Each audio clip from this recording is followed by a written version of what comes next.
Good evening दोस्तों, कैसे हो आप सब लोग। देखिए, इस वीडियो में मैं बात करूंगा जो आप लोगों ने डाउट्स पूछे हैं, कुछ वो डाउट क्लियर करने की कोशिश करूंगा। टेलीग्राम चैनल पे आप लोगों ने मैसेज करके कुछ डाउट पूछे हैं, प्लस यूट्यूब वीडियो के ऊपर आप लोगों ने जो कमेंट्स करके डाउट पूछे हैं कुछ सीखने के लिए, वो यहाँ पे सारी चीज़ें मैं क्लियर करना चाहूँगा। कल जब मैंने एक वीडियो डाला था तो उसमें आप लोगों को बताया था ये ट्रेंड लाइन के बारे में। ये ट्रेंड लाइन मैंने उस दिन ड्रा की थी।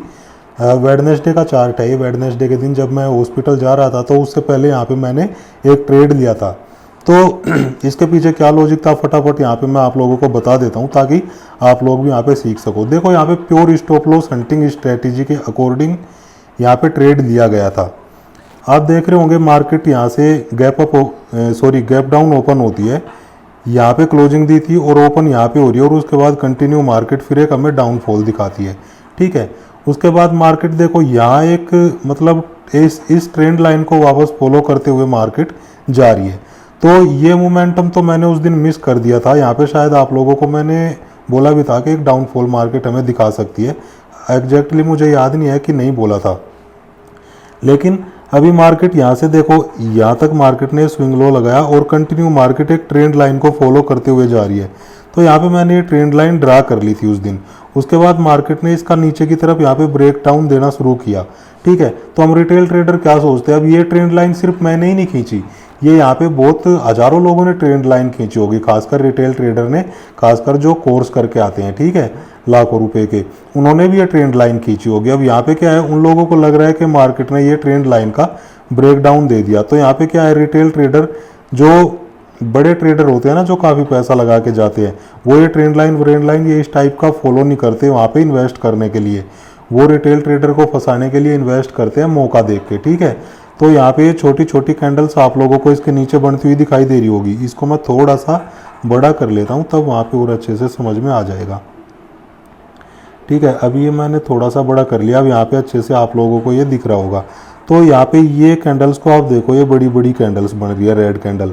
अभी नीचे कहीं पे भी स्टॉप लॉस अवेलेबल है नहीं मार्केट में। ठीक है, कहीं पे भी बायर्स के स्टॉप लॉस अवेलेबल नहीं है मार्केट में। स्टॉप लॉस अवेलेबल है, यहाँ सेलिंग हुई है, प्लस यहाँ ऊपर के लेवल पे सेलिंग हुई है, प्लस इसके ऊपर भी सेलिंग हुई है। कंटिन्यू मार्केट वहाँ पे डाउन ट्रेंड दिखाते हुए आ रही है हमें। तो स्टॉप लॉस कहाँ अवेलेबल है, सेलर्स के स्टॉप लॉस अवेलेबल है ऊपर की तरफ। तो मार्केट कहाँ जानी चाहिए, हमारे हिसाब से ऊपर जानी चाहिए। ठीक है, अभी ये अपॉर्चुनिटी होती है स्टॉप लॉस हंटिंग स्ट्रेटेजी में, जब इस टाइप का कुछ आपको ट्रेंड लाइन या कोई सपोर्ट रेजिस्टेंस वहाँ पे दिखाई दे रहा है। एक मैंने एडवांस लेवल की वीडियो डाली हुई है यूट्यूब के ऊपर, अगर आप नीचे सर्च करोगे तो उसमें मैंने बताया है क्लियर कि कैसे आप लोगों को एडवांस लेवल में आप लोगों को कैसे मार्केट को देखना चाहिए, किस नज़रिए से देखना चाहिए। तो यहाँ पे ये जो रेड कैंडल बनती हुई आप लोगों को दिखाई दे रही है, कोई ब्रेकआउट नहीं मिला यहाँ पे, सॉरी ब्रेक डाउन नहीं मिल रहा। यहाँ पे रिटेल ट्रेडर के द्वारा ब्रेक डाउन करवाया गया इस ट्रेंड लाइन का, उन्होंने यहाँ पे पुट को दबा के बाई किया है। ठीक है, यहाँ से मार्केट अगर डाउन आती भी है तो ज़्यादा से ज़्यादा ये स्विंग लो तक मार्केट आ सकती थी। तो मैंने ये 32,600 का यहाँ पे स्टॉप लॉस लगा के एक कॉल की पोजीशन बना ली। ठीक है, कॉल की पोजीशन मैंने क्यों बना ली, यहाँ पे क्लियर आप लोगों को दिख रहा होगा, यहाँ पे सेलर अवेलेबल है, यहाँ पे सेलर अवेलेबल है, प्लस यहाँ पे सेलर अवेलेबल है, और मार्केट यहाँ पे इस ट्रेंड लाइन का भी ब्रेक डाउन दे रही है। तो मेरे हिसाब से मार्केट को कहाँ जाना चाहिए, ऑपरेटर कहाँ एंट्री करेंगे, बिग प्लेयर कहाँ एंट्री करेंगे, वो एंट्री करेंगे इस ट्रेंड लाइन के नीचे। और ये जितने सेलर यहाँ से सेल करके गए हैं ना, ये सब के स्टॉप लॉस खाते हुए, प्लस ये ट्रेंड लाइन के नीचे भी जिनको सेल करवाया गया, ठीक है, उन सब के स्टॉप लॉस खाते हुए मार्केट कंटिन्यू अपसाइड का मोमेंटम हमें दिखा देगी। ज़्यादा से ज़्यादा कहाँ तक डाउन आएगी, आपको अगर स्टॉप लॉस रखना है तो ये लेवल को आप मार्क करके, ये स्विंग लो को आप मार्क करके यहाँ पे कहीं स्टॉप लॉस रख सकते हैं। ठीक है, हमने कॉल की पोजीशन यहाँ पे बना ली और हमारा ये 32,800 आप इसको समझ लो। ठीक है, यहाँ तक मार्केट आती है, या आप यहाँ पे बना लो 32,850 पे आप कॉल की पोजीशन बना लो, और आपका स्टॉप लॉस क्या रहेगा 32,760। ठीक है, 32,760। तो कितने पॉइंट का आपका स्टॉप लॉस हुआ, 100 पॉइंट का। ये 100 पॉइंट इंडेक्स के है। अगर आप जो ऑप्शन आपने खरीदा है, जो कॉल आपने खरीदी है, उसका स्टॉप लॉस सिर्फ 40 से 60 पॉइंट का हो सकता है यहाँ पे। ठीक है, ये तो 100 पॉइंट में इंडेक्स के आप लोगों को बता रहा हूँ। तो यहाँ पे वो पोजीशन मैंने बनाई थी, वेडनेसडे का दिन था जिस दिन मैं हॉस्पिटल गया था। ये मोमेंटम फिर यहाँ पे मैंने कैच कर लिया था। तो ऐसे यही स्टॉप लॉस हंटिंग स्ट्रेटजी है बस, कि रिटेल ट्रेडर वहाँ पे कैसा सोच रहे हैं, ऑपरेटर का नजरिया वहाँ पे कैसा हो सकता है। अभी मार्केट देखो, सिर्फ यहाँ तक मार्केट ने 2 रेड कैंडल बनाई, 3 रेड कैंडल बनाई, वापस ऊपर जाना शुरू करिए, एक बार और यहाँ से रेजिस्टेंस खाने की कोशिश की। अगर मार्केट को गिरना होता तो ये रेजिस्टेंस खा के ट्रेंड लाइन से एक डाउनफॉल दिखा सकती थी, लेकिन सिर्फ यहाँ तक वो दिखा सकती थी। अगर इसके नीचे कैसे जाएगी बताओ, यहाँ स्टॉप लॉस, कहीं भी बायर्स के स्टॉप लॉस अवेलेबल नहीं है, तो मार्केट को नीचे गिर के मिलेगा क्या? जो सेलर यहाँ सेल कर रहे हैं अभी क्वांटिटी में, मान लो कोई ये बड़ा प्लेयर है जो यहाँ सेल करके गया, तो इनको मार्केट को गिरा के मिलेगा क्या? नीचे नीचे क्यों गिराएंगे मार्केट में जब स्टॉप लॉस ही अवेलेबल नहीं है? जिस यहाँ पे अगर मार्केट में स्टॉप लॉस अवेलेबल होते बायर भी अपनी पोजीशन को काटना शुरू करते, तो इनको ज़्यादा ताकत लगानी नहीं पड़ती मार्केट को नीचे गिराने के लिए, ठीक है। क्यों? क्योंकि जो लोअर लेवल पे जो बायर्स बाइंग करके गए हैं ना नीचे, अगर यहाँ स्टॉप लॉस अवेलेबल होते, वो भी अपनी पोजीशन से निकलना शुरू कर देते, तो मार्केट में बहुत अच्छा डाउनफॉल हमें देखने को मिल सकता, क्योंकि फिर डबल फोर्स मार्केट में लगता सेलिंग के लिए। एक तो जो ऊपर वाले सेलर सेल कर रहे हैं वो भी मार्केट को गिराते, प्लस जो लोअर लेवल पे बायर्स अवेलेबल थे वो भी अपनी पोजीशन को काटते, तो मार्केट फटाफट गिरना शुरू हो जाती। तो आप याद रखना, अगर ऐसी सिचुएशन आपको मिल जाती है कहीं पे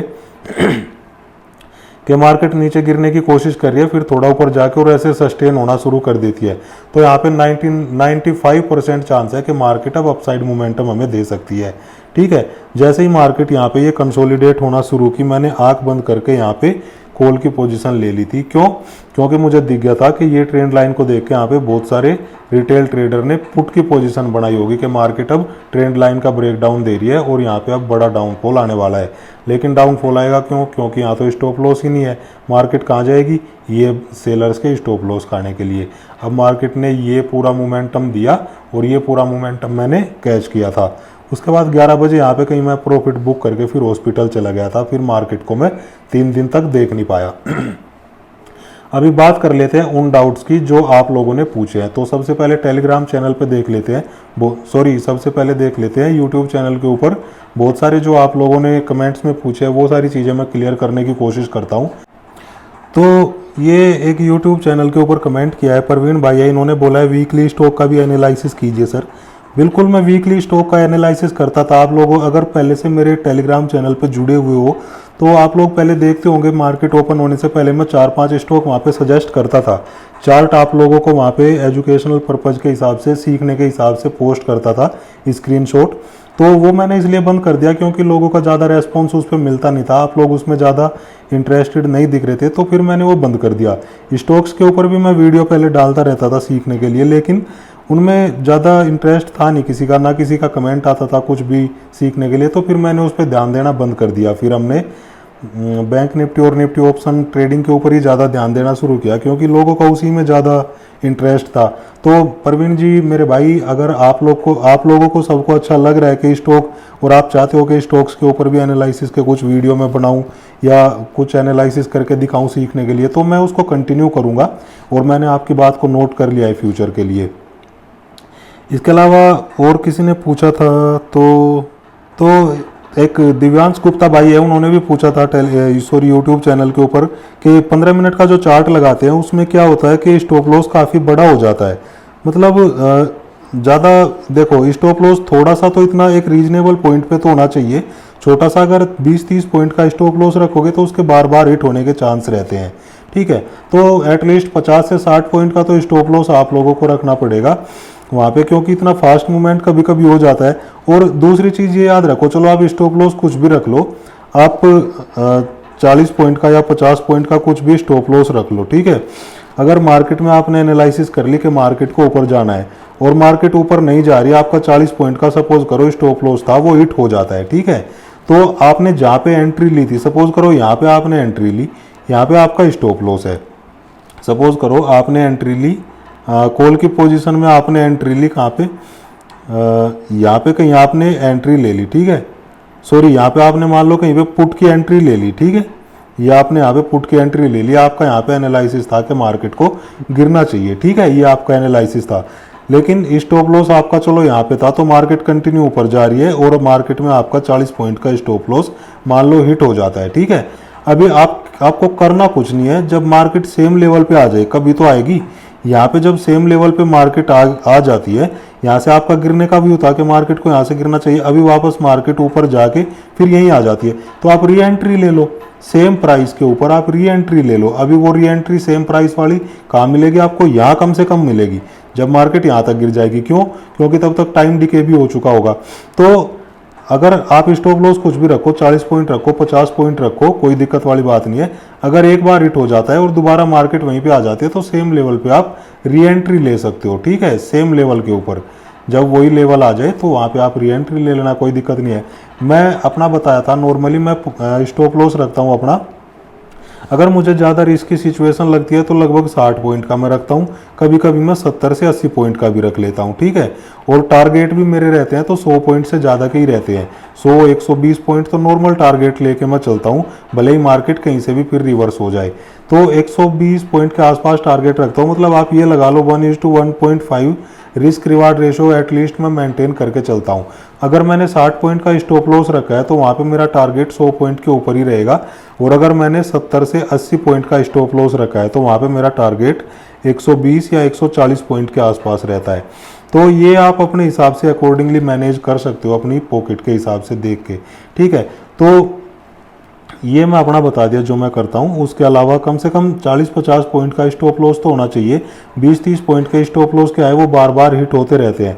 तो 15 मिनट का मैंने इसलिए आप लोगों को बताया था, जो ट्रेंड रिवर्सल वाला, एग्जैक्टली जो ट्रेंड रिवर्स और 15 मिनट का मैंने बताया था ना इनसाइड कैंडल वाला, वहाँ पे मैंने आप लोगों को बताया था कि जो इनसाइड कैंडल है वहाँ कहाँ आपको स्टॉप लॉस रखना है, या फिर जो ट्रेंड रिवर्सल वाली ट्रेंड रिवर्सल वाली स्ट्रेटजी है वहाँ पे कहाँ आप लोगों को स्टॉप लॉस रखना है 15 मिनट के ऊपर, ठीक है। कैंडल के स्विंग हाई पे आप लोगों को रखना है, तो इसलिए वो आप लोगों को बड़ा लग रहा होगा, लेकिन किताब में वही लिखा है, जो किताब में लिखा है वो चीज़ मैंने आप लोगों को बताई थी, स्टॉप लॉस कहाँ पे रखना है, ठीक है। जो किताब मैंने पढ़ी है उसके ऊपर मैंने आप लोगों को बताया था अच्छे से कि स्टॉप लॉस कहाँ पे आप लोगों को रखना है। अब जिस किताब की मैं बात कर रहा हूँ, बहुत सारे यहाँ पे कमेंट आप लोग करने लगे कौन सी किताब थी, क्या थी, तो वो पर्सनली बनाए हुए नोट्स थे, जो मेरे मेंटर थे उनके कुछ नोट्स थे, पर्सनल एक्सपीरियंस थे उनके मार्केट को लेके, और उन्होंने वो सारे एक डायरी में लिखे हुए थे।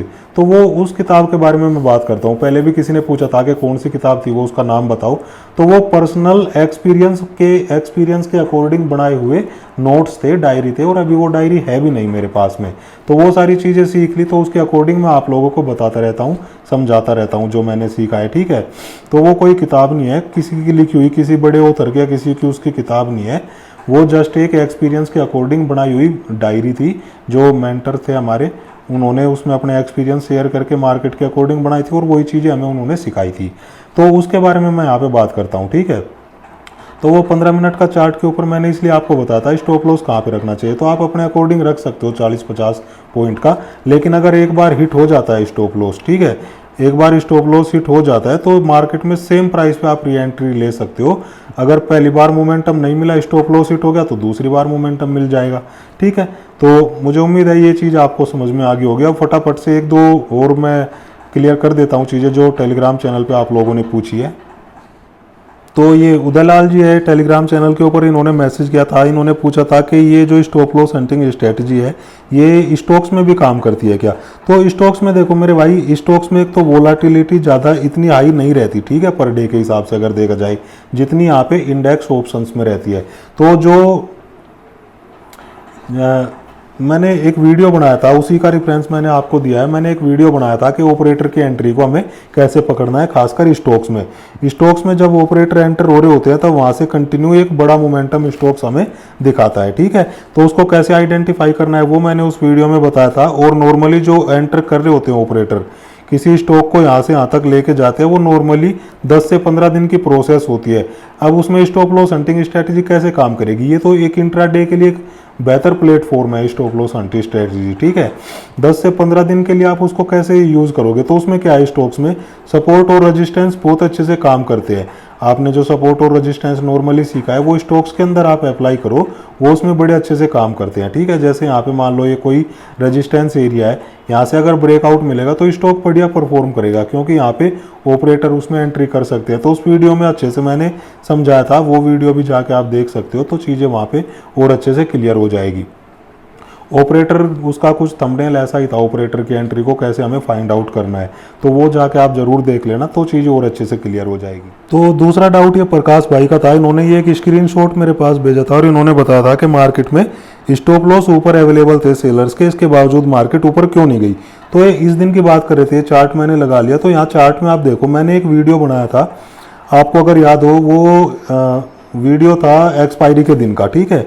यहाँ पे सेलर्स के स्टॉप लॉस नजर आ रहे होंगे आप लोगों को ऊपर की तरफ, लेकिन उसके बावजूद मार्केट यहाँ ओपन होने के बाद कंटिन्यू मार्केट यहीं नीचे घूमती रही। ये सेलर्स के स्टॉप लॉस मार्केट ने क्यों नहीं खाए, क्यों मार्केट ऊपर नहीं गई, ठीक है।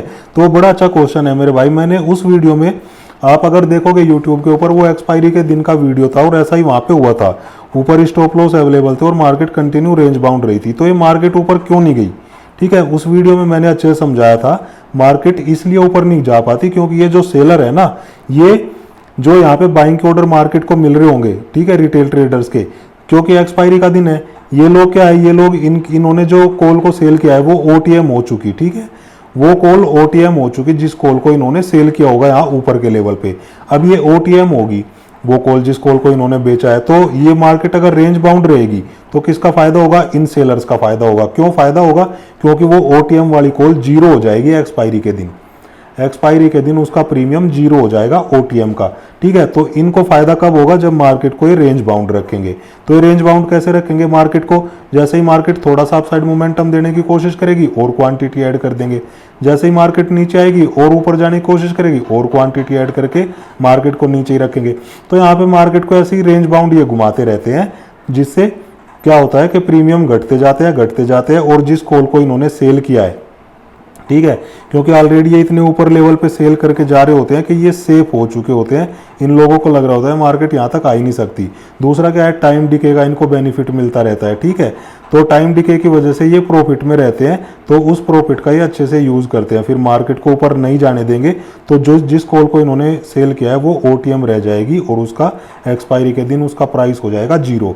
तो ये पूरा का पूरा प्रीमियम खा के जाएंगे, तो इसलिए मार्केट को ऊपर नहीं जाने देते, ठीक है। अब अगले दिन क्या होता है, देखो मार्केट गैप अप ओपन हुई, गैप अप ओपन हो गए, फिर अगले दिन मार्केट, इस दिन मार्केट चलो ऊपर नहीं गई, कोई दिक्कत वाली बात नहीं है, जरूरी थोड़ी है उसी दिन मार्केट हर दिन अगर ऐसा ही रहेगा तो फिर तो मार्केट वहीं घूमती रहेगी।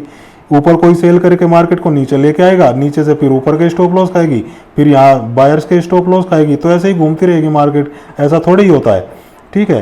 तो मोमेंट मिलेगा, ऐसा नहीं है कि अगले ही दिन आपको मिल जाएगा। या आप पोजीशन देखो, पोजीशन पे वो कहाँ बैठे हुए हैं, किस लेवल के ऊपर बैठे हुए हैं, मार्केट वहां तक जा भी सकती है कि नहीं जा सकती, सेंटिमेंट्स कैसा है मार्केट का। अगले दिन देखो मार्केट ने कितना बढ़िया अपसाइड मोमेंटम दिया, यहाँ पे जिन्होंने सेल किया होगा ये सब सेलर को आउट किया मार्केट ने, ठीक है। तो मेरे भाई उस वीडियो को एक बार अच्छे से देख लेना, आप लोगों को अगर मिल जाएगी, एक्सपायरी के दिन का वो वीडियो था, मैं अभी यहाँ पे दिखा नहीं पाऊंगा, नहीं तो वीडियो की ये वीडियो काफ़ी लंबा हो जाएगा, उसमें जाके आप अच्छे से समझ लेना। कल मैंने एक वीडियो डाला था टेलीग्राम चैनल के ऊपर, तो यहाँ पे बहुत सारे ऐसे भी लोग हैं जो टेलीग्राम वालों को बहुत सारे पैसे यहाँ पे लुटा चुके हैं। हमाद भाई है, इन्होंने 3.5 लाख 4 लाख रुपए ऐसे ही टेलीग्राम ग्रुप में वेस्ट कर दिए। तो मेरे भाई पेड ग्रुप वालों से दूर रहो, वहाँ पे जो भी कॉल आपको पेड ग्रुप में मिल रही है उसके ऊपर आप एनालिसिस करो, खुद से मार्केट के ऊपर देखो कि उसने वो कॉल कैसे जनरेट की है, ठीक है, ताकि आप लोग अच्छे से सीख सको खुद से। आपका खुद से जो आप खुद के वेल विशर हो ना जितने अच्छे, इतना कोई नहीं होगा आपका, आपकी खुद की हेल्प आप खुद कर सकते हो सिर्फ और सिर्फ सीख के। किसी के कॉल से, किसी के उससे कभी पैसा नहीं बनाया जा सकता बड़ा। तो चलिए दोस्तों, मिलते हैं नेक्स्ट वीडियो में। मुझे उम्मीद है वीडियो आपको पसंद आई होगी। ज़्यादा चीज़ें यहाँ पे इन्वॉल्व करूँगा नहीं मैं, और ज़्यादा क्वेश्चन का आंसर दे नहीं पाऊँगा, फिर कभी मौका मिला तो दूसरी वीडियो में मैं समझा दूंगा अच्छे से और चीज़ें। तो एक क्वेश्चन और था डाउट किसी का, चलो मैं दूसरी वीडियो में समझाऊंगा, नहीं तो ये वीडियो काफ़ी बड़ा हो जाएगा। तो दोस्तों चैनल को सब्सक्राइब जरूर कर लेना अगर आप लोगों को ये वीडियो पसंद आई हो। बहुत सारी लर्निंग वीडियोज़ यहाँ पे आप लोगों को मिल जाएंगी। मिलते हैं दोस्तों नेक्स्ट वीडियो में। थैंक यू, जय हिंद।